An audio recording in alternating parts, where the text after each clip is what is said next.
Good morning, cooperative education students. This is Katie Birch. I'm your cooperative education teacher.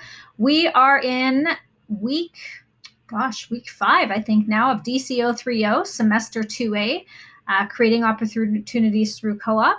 We're working on topic 10 today, which is our really last topic before we start filling in our cooperative education learning plan. It's called our student cooperative education learning plan. So this will be the last formal content class, and then you're going to be jumping right into your co-op placement. So at the end of this class, I'm going to go through how to fill out your student cooperative education learning plan. And then starting Monday, you're going to start collecting those work hours, and I'll also show you how to fill out that form. So first, we're starting with managing difficulties at work, because in the workplace, there are all kinds of different personalities. So today, we're going to go over the different types of personalities. We're going to come up with a problem that you might run into in co-op or in the workplace, and I'm going to show you a strategy to work through a problem and come up with a solution that hopefully helps everybody. All right, so a reminder, this is the last class before you jump into co-op placement. Classes you should be going to co-op and collecting all of those hours. Today, class starts at 9, but then starting next week, classes are only once a week on Wednesdays to check in. All right, let's go right into Google Classroom, and we're going to managing difficult situations at work. Have you ever seen people like this at work? They can be employees or employers, whoever they are. They can make your life more difficult. So we're going to watch a quick little comedy video about the different types of people you might be dealing with at work. And then we're going to go through how to take charge of that situation and work through that problem. And we're going to do that together through an activity. So let's watch this video. Top 5 most difficult people in the workplace. Every workplace has its share of difficult people. It might be the boss who loses their temper at the drop of a hat. I thought Paula was putting them on the system. That's your job. Or the person who spreads rumours and gossip. I just heard there was some kind of trouble and, they've been giving a push. Or who's always got an excuse for not doing something. Just go in, do my hours, and get out. We've listed 5 of our most difficult people in the workplace and some tips on how to handle them. 1. The steamroller. Steamrollers like to shout and bully to get what they want and won't let anyone get in their way. Get me a room right now! So stand your ground, breathe deeply, and make it clear that you'll have the conversation when they calm down and behave reasonably. This is absolutely bloody ridiculous. Please don't swear at me, Mrs. Christmanner. I'm trying to help you. 2. The shirker. Got someone on your team who's always got an excuse for not doing something? I ain't doing extra work for no money. You know what I'm saying? Chances are they're bored, or they just lack the confidence to tackle new challenges. I think I'd like it better if I didn't get treated like a complete idiot. So give them support and a chance to shine, and you might be surprised. 3. The sniper. Snipers like to secretly undermine their colleagues with covert criticism, gossip, and rumours. I hear he left his last one under a bit of a cloud. Really? Calling them on their behaviour and bringing them out into the open makes it harder for them to operate. So don't give them a place to hide. 4. The pleaser. I'll do it. Pleasers might not seem like a problem. They're the people who are always willing to jump in and help out. Yeah, no problems. Sorted. But they often tend to overcommit themselves and end up letting others down. So always check that you've really got their buy-in first and tell them it's fine to say no. 5. The downer. Downers haven't got anything good to say about anyone or anything. God, no, not them again. They're on a downward cycle of despair, even when everything's going great. But a lot of their behaviour is just about getting attention. I'm just trying to be realistic. So make use of their critical faculties, but without encouraging their negativity. Difficult people can cause huge damage to working relationships and cost your organisation time and money. Find out how to manage difficult people with understanding problem behaviour. Okay, we're going to stop the video there. And so we've looked at the different types of people we might run into in the workplace. I'm just going to briefly go over the steps, and then we're going to actually come up with some ways to solve those issues. So number 1, identify the problem. Okay, your first step to resolving any conflict at work, whether it's with a person, is to recognize there's a problem. So take a deep breath. I always say this to my coworkers. Take a deep breath, step back, and decide whether you are or you're not going to ignore the situation facing you. Okay, so what we're going to do is we're going to go through the problem solving model, and I'm going to take you through the steps. Then you're going to choose a model yourself, choose a scenario yourself and work it through with that problem solving model. So when you go back into Google Classroom, you're going to go to this problem solving model. Okay, you're going to open up the assignment, and there's some scenarios. So we're going to take a look. Let's take a look at this last scenario here. It says Leah has been asked to complete a large research project by her placement supervisor, Jacob. Planning to stay late to finish the project, Leah checks the online bus schedule. Let's change that to bus. To see what time a later bus would arrive. Jacob sees her fooling around on the computer and is furious. He's ready to call her teacher and cancel her placement, so kick her out of co-op. So let's take that. What you're going to do is copy that problem and you're going to paste it into the document. That's the problem we're going to work around, okay? So the first thing is you're going to describe the problem in your own words. So Leah is trying to please her employer by doing a good job on a research project. What else is happening here? She is making sure she is able to get home if she stays late to finish the project, catches the bus. Okay, and what happened is who's he? Jacob makes an assumption that Leah is not doing her work and is playing around on the computer. Okay, so that is the problem. So the boss has made an assumption. How could you handle it? So think of some ideas. To get started, you might think of a similar problem in the past that you solved and how you dealt with it. And you can also seek advice from a friend or a coworker. So we're going to say, what could be the first thing that Leah could do?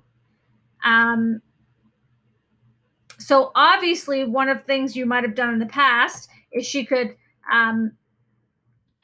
quit herself and storm out, right? She could find an appropriate time and place to talk to her coworker or to her supervisor, I guess. Placement supervisor is Jacob. To talk to Jacob privately. Okay. She could find another placement. Okay, some of the solutions can be listed there. So now we're going to narrow your options. So we're going to go with these two options. We're going to go find another placement. And we'll have a quiet conversation. Okay, the advantages. So the first thing you did was you identified the problem. Now you wrote a list of brainstorming the solutions. Then you're going to, once you've brainstormed, there's nothing wrong with putting every single idea in the box to kind of get those thoughts and those emotions out, and then narrow your options down in step 3.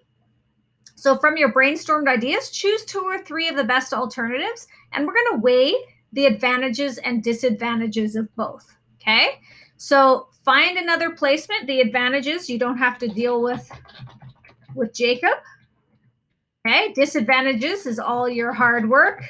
We'll have to start over, right? Maybe you've spent several weeks in this placement. Okay, advantages to having a quiet conversation is maybe the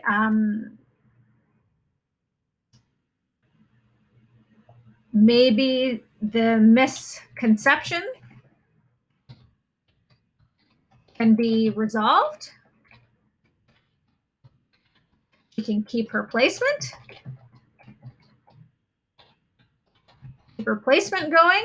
Disadvantages, you know, maybe the boss won't believe her.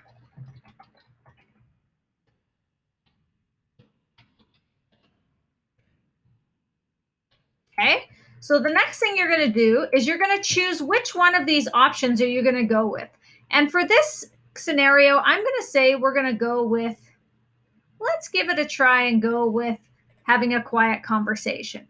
So choose the best option and write down your action plans and set deadlines. So right now, you're at the office, you're frustrated, you're probably emotional.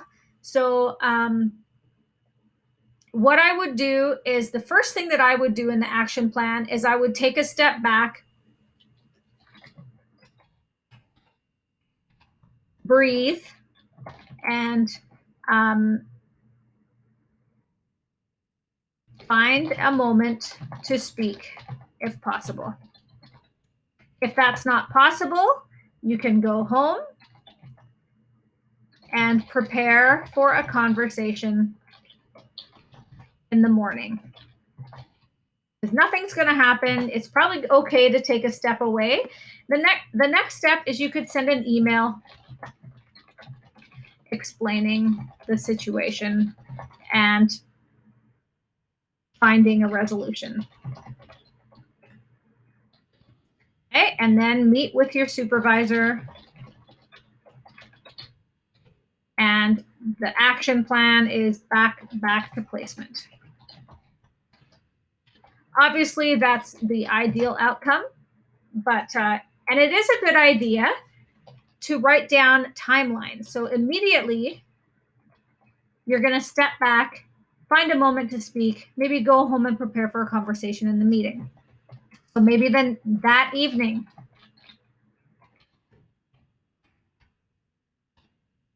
or the next morning, write an email.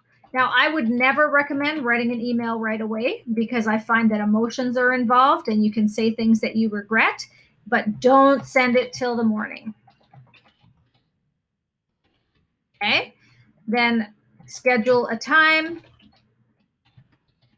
this week to meet and then continue with placement.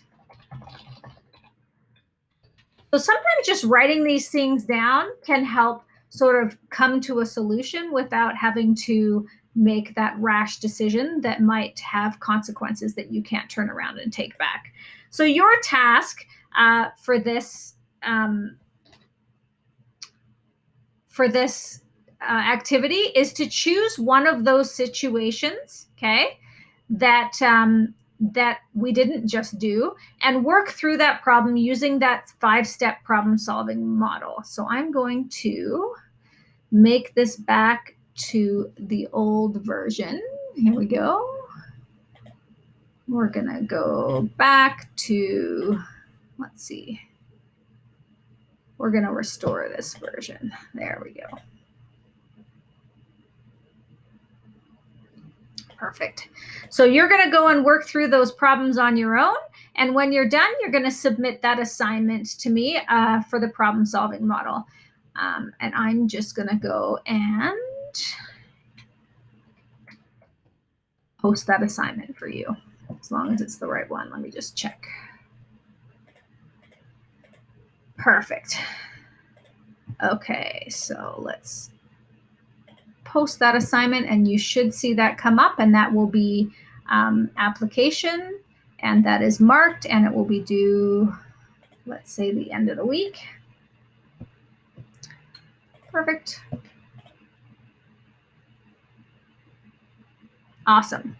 All right, so how do you have those courageous conversations? It's not always super easy to deal with people, and having difficult conversations in the workplace, it can be hard to talk to people. So how do you raise those conversations? I do have a short video to show you on how to deal with conflicts, and then we're going to go dive into our cooperative education learning plan, because that's our next task for the day before you start going off to your placements.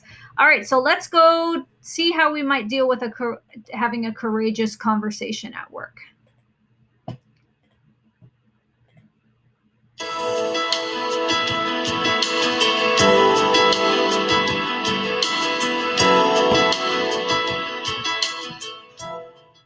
The second question is, what's the one conversation? What's the one conversation, if you had it and it worked out well, you would be more effective at work, you would get better, faster results and or greater cooperation from the person you most need to get it from, but you're not getting it from currently? What is that one conversation that could be a game changer at work? So I want to ask you to write down, this is for your eyes only. And you know what that conversation is. Now, for some of you, you might be like, well, I'm not sure. Okay. Let me trigger some thoughts. First, for those who know what the conversation, you're thinking, I'm not going to have that conversation. Consider the price you pay for not having it. So every month that you're paying your bills, you're paying an emotional bill, an energetic bill, an effectiveness bill by not having the conversation that could be a game changer. And maybe that will be enough of a why to be willing to have it, or at least consider it. So here's some conversations for you to think about if you're still like, I'm not sure. Is there somebody in the organization that there's a chasm between you and that person?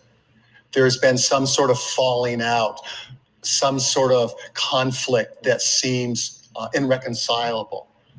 Might that conversation be about building a bridge? Maybe it's about seeking to understand. Maybe it's that person where you're kind of like, what's the deal with Sally? You know, despite your best efforts to assume positive intention, you can't think of any intention like where they're coming from. So maybe it's having a kind and open and courageous conversation about, help me understand where you're coming from or why this is happening the way it is. So maybe it's a seek to understand, that person that just makes you scratch your head. And here's one that takes the most courage, I believe. And it's a conversation about making amends. Now, one of the other things about human nature, and I'm sure you can relate to this being a fellow human, is it's easy for us when we're overwhelmed or we're frustrated to treat people in ways that we justify. But if we're honest with ourselves later in the quietness of our home, we say, that's no way to treat another person. So maybe we chewed somebody out in public. Maybe we're overly harsh or cutting in our remark.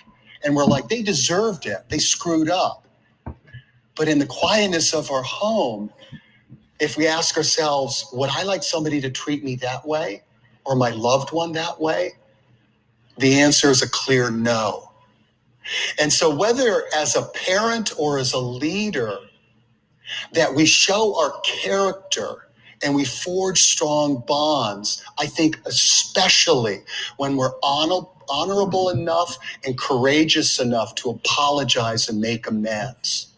And so maybe that's the conversation that's a game changer for you. Anybody recognize these guys? So the guy on the right is Laird Hamilton, surf legend. Any surfers out here? Fellow surfers? All right, great. I know there's not a big surfing culture in Idaho. I'm from Maine. There's actually a fairly big winter surfing culture, which is insane, but it's that's when the waves are, so you make the best of it. The lady on the right is his wife, Gabrielle Reese, a former Olympic volleyball player. And I was listening to this really fascinating interview by Tim Ferriss, 4-Hour Workweek guy, with Laird and Gabby. And he asked them this question. Here's a great question to ask yourself. He said, what would you tell a 25-year-old version of you? What advice would you give? And they're in their mid to late 40s. And I love this. Gabby said this, go first. Go first. And she didn't mean like cut in line in the cafeteria. What she meant was, if there needs to be bridge building, fence mending, lead by example and go first. And one of the things that I found over the years, even when I can't come up with positive intent, even when I try as hard as I can and I just don't like that person, I can't get to that place of really compassion and liking. But my last ditch effort is to ask the question, what's for the highest good? What behavior on my part is for the highest good? And so maybe if that person that's that one conversation is somebody that you just can't get there in terms of liking, to ask what's for the highest good, not just for St. Luke's, but you might be, speak of leading by example, you might be the person in their life that models having a courageous conversation that is compassionate and respectful. They may never have seen that before. And the ripple effect that can have. So maybe sometimes that's all that gets me willing to be more kindly and compassionate when I have the conversation. So now that you've identified the one conversation, next steps, discuss with your mentor, coach, or wise friend the upside and the downside, because some conversations you might say, it's just not the worth the potential downside, and that's your choice, that's your right. Ask them to help you understand, like, what's your part in it? Because when we're filled with anger or frustration, we don't see our part in it. And then ask them how to bring it up if you choose. And that's where I know you've got people in St. Luke's system who are into crucial conversations. So borrowing from their expertise. And also at your resource page that I put together, there are articles and a keynote that I did called Let's Talk for a Change that you can draw on that'll help you. So what we're going to work on now is we're going to work on your cooperative education learning plan. How much time do we have? Excellent. So we've gone 21 minutes in. Now that assignment is posted. You've talked about difficult conversations at work. Now we're moving into your cooperative education learning plan. And that's actually going to go right into under classwork in topic 10. So what I'm going to do is I'm going to add an assignment, and we're going to call topic 11. Sorry, I meant topic 11, not topic 10. So we're going to rename topic 11, and we're going to call it your SCELP, okay, your Student Cooperative Education Learning Plan. Oops.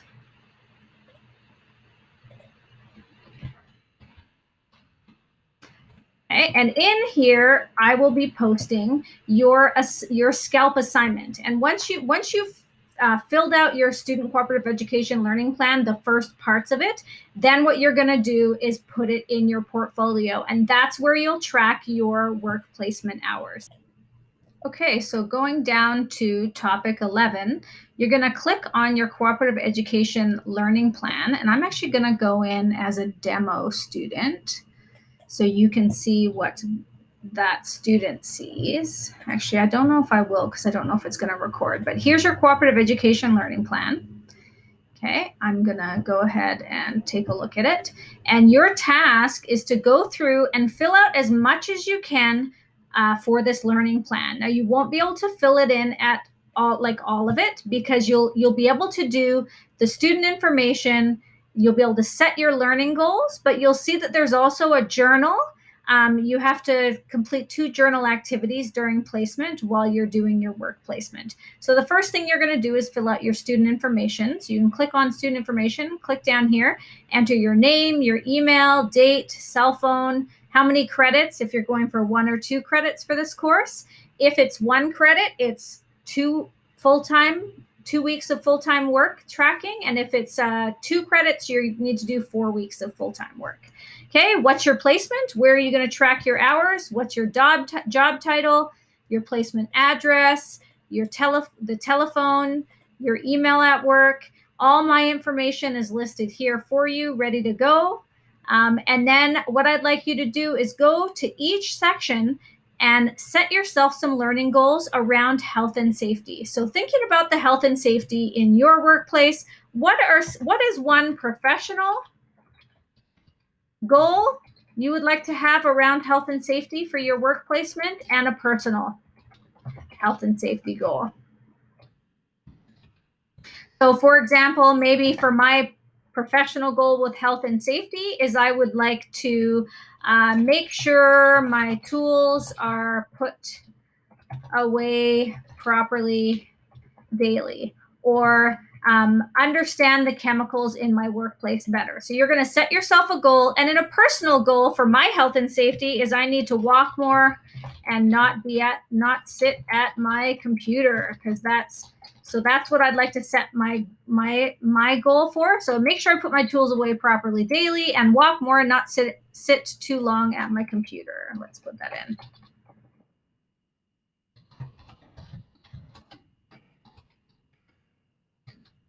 Okay, so implementation. So just like our goal setting for dealing with conflict in the workplace, we're going to talk about implementation. How are we going to implement our goals? We'll just, for now, because it's a co-op placement, we're going to do a short-term goal. So my short-term goal for the professional goal during placement is make sure my tools are put away properly. So I'm going to allow the last 10 minutes at the end of the day to put my tools away. Okay, that's my short-term goal. My short-term personal goal around health and safety is to take a 20-minute walk around my neighborhood at lunchtime. Okay, so when you've done those things, I want you to document the date and the time, maybe make a comment, and then I want you, at the end of your placement, we're going to go do the reflection. So for now, you just need to set your health and safety and how you're going to implement those goals. You need to do for health and safety, for your personal well-being, set a personal and a professional goal. You're going to set a personal and professional goal for something new that you would like to learn on the work placement, so skills for the future. You're going to set a goal for learning something new at your workplace, so challenge yourself professionally and personally to do something new. And then you're going to set a goal around decision-making and leadership. So what's something you want to work on personally around decision-making and leadership? Maybe you're a really indecisive person. Maybe you want to work on making a decision and following through. So set that goal, tell me how you're going to do it, and then we're going to go through this reflection when we meet next Wednesday. Also, while you're in placement, you also have to do your journal activity. So you'll see that I've given you a list of questions that you can answer, prompts to help you.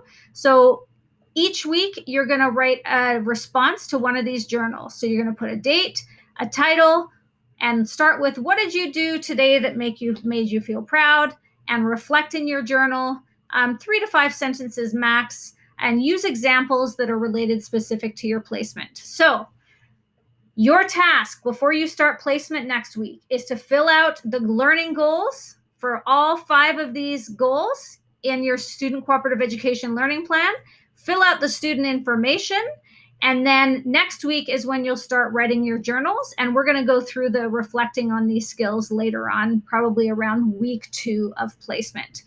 Okay, so now you're like, Katie, okay, I've got my SCELP, my student cooperative education learning plan filled in. Once it's filled in, please submit it so I can take a look at it and we can work and talk about your goals together. So get those goals done and then submit it to me before you start placement. And you're probably wondering, how do I track my placement hours? You'll see also in Google Classroom, I've given you placement week 1 and placement week 2 sheets. So you'll see when you're on placement week 1, when you're at the end of placement or during placement, you can actually open up your co-op assignment, which is your tracking sheet, and you're going to open it with Kami. You'll see that you'll be given this access to this Kami program, and that will let you write on this PDF. Okay, so you can tell me what time you started on Monday, what time you left on Monday, what were your total hours. One new thing you learned at work that week, make sure you fill out all this information up here. Fill in how you feel like your effort was this week, something interesting, and you can just use all of these tools along the left to write all over this Kami, and then all over this PDF. And then what you're going to do is you're going to print it off and you're going to get your supervisor to sign it. Somewhere on this document, you need to total up your hours at the end of every week and have your co-op placement supervisor sign it. And really, this is just your employer, essentially. If you're already working full-time, you just put your hours in, put the dates, times in, time out, one new thing you learned and one thing you want to work on, and rate yourself. And this is your week 1 tracking sheet for co-op. And then what you'll do is you'll just submit it to me, and then I'll drop it into your portfolio for you. And you're going to fill out one of these for each week that you're doing co-op. If you're doing co-op for 1 credit, you need to do 2 full weeks of work, which is 80 hours, okay? And if you want 2 credits for this course, you need to do double that. You need to do 4 weeks of work. So you won't necessarily be finished this course until all of your work placement hours are collected and your cooperative education learning plan is filled in correctly. That's actually your final assignment for this course. And then we take a look at your portfolio and you get a final grade for the tracking sheets, for the SCELP, and for the items that you enter in your portfolio. So yeah, that's it. That's all for today's class. Please let me know if you need any help getting your cooperative education plan filled out. We'll get started on work placement. Congratulations for getting most of the coursework done, and good luck collecting your work hours. Starting next week, classes will be just once a week, but I always have office hours available where we can start working together to start documenting your work placement. So have a super weekend, and I will be in touch. I'll be making phone calls next week to see where you guys are at.